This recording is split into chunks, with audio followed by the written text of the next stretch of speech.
to President Obama, Respect, to lesbian, gay, bisexual, and transgender people? Respect African societies and their values. If you don't agree, you just keep quiet. Let's manage our society the way we see.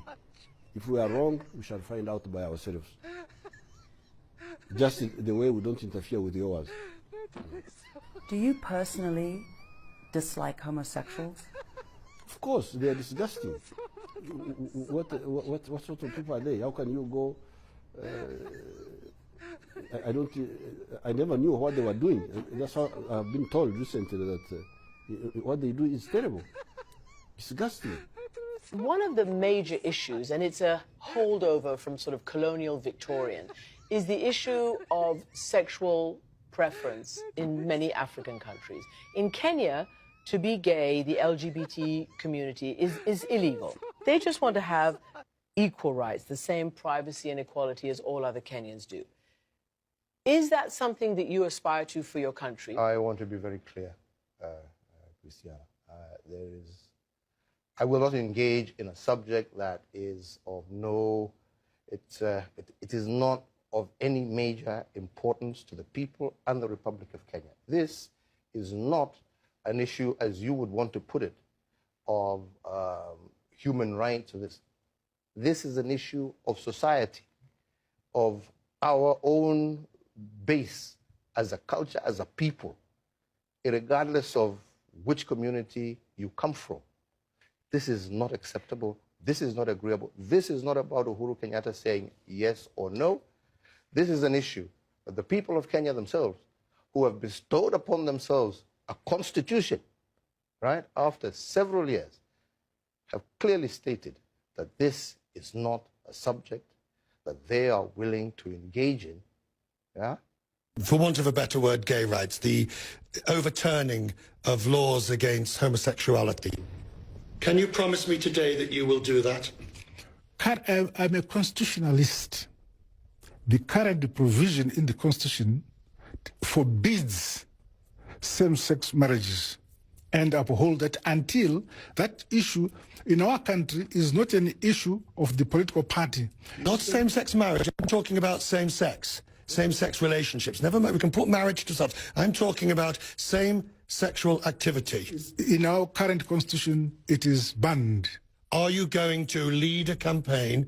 No, I will not lead a campaign. Why not? Those people who want that are the people who must canvass for such things, so that if they're able to win majority in amending the constitution, they would amend it. But I want to talk to you about a specific, human rights situation in parts of Africa and including in your own country. You yourself gained worldwide attention a few years ago when you said there was, quote, no room for homosexuality in Kenyan society.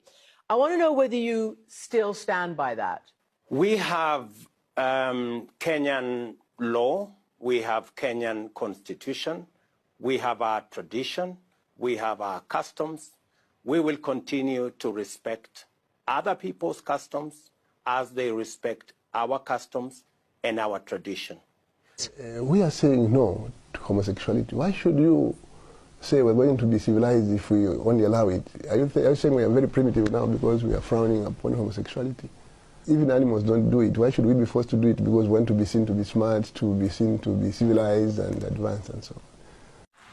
We equally reject attempts to prescribe new rights that are contrary to our values, norms, traditions, and beliefs. We are not gays. Doing all the other things that good citizens are supposed to do, and not harming anybody. The idea that they are going to be treated differently or abused because of who they love is wrong. Full stop. Just like President Obama, I think we also need to be able to speak frankly about some of these things. And the fact of the matter is that Kenya and the United States, we share so many values. Our common love for democracy, entrepreneurship, value for families. These are things that we share. But there are some things that we must admit we don't share. Our culture, our societies don't accept. It's very difficult for us to be able to impose on people that which they themselves do not accept. This is why I repeatedly say that for Kenyans today, the issue of gay rights is really a non-issue. We want to focus on other areas that are day-to-day living for our people. The health issues that we have discussed with President Obama, these are critical. Issues of ensuring inclusivity and of women, a huge section of